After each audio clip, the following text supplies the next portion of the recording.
It was one of the great ulama of the past, a famous grammarian named Al-Kisa'i, rahimahullah. Well known. Anyone who studies grammar, he'll find his name.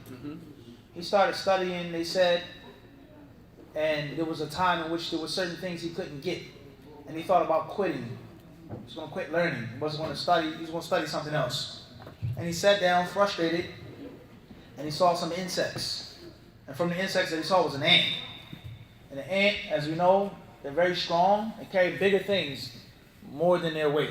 So the ant picked up a morsel of food and started climbing up the wall. And the ant was moving fast, it said, and got to the middle of the wall and just, bam, fell down.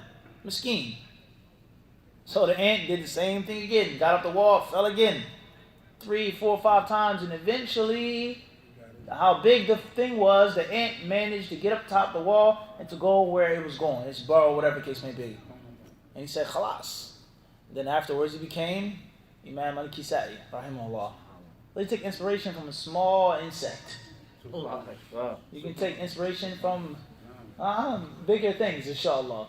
Don't stop. Perhaps you learning and you studying, maybe that's your jihad that Allah put on you. And it's haram for you to turn your back on the what? On the battlefield. Battlefield, yeah. It's haram to do what? Physical. وَمَنْ يُوَلِّي Allah says, he who turns his back on that day, except for those, etc. Everybody understand this?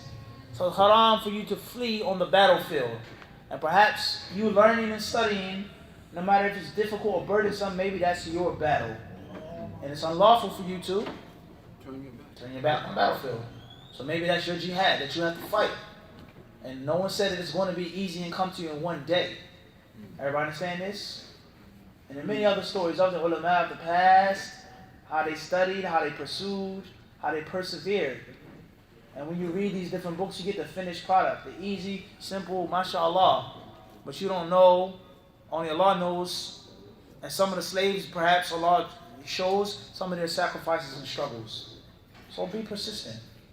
Be persistent, inshallah. Keep studying, keep trying. That's my advice. Wallahu a'lam.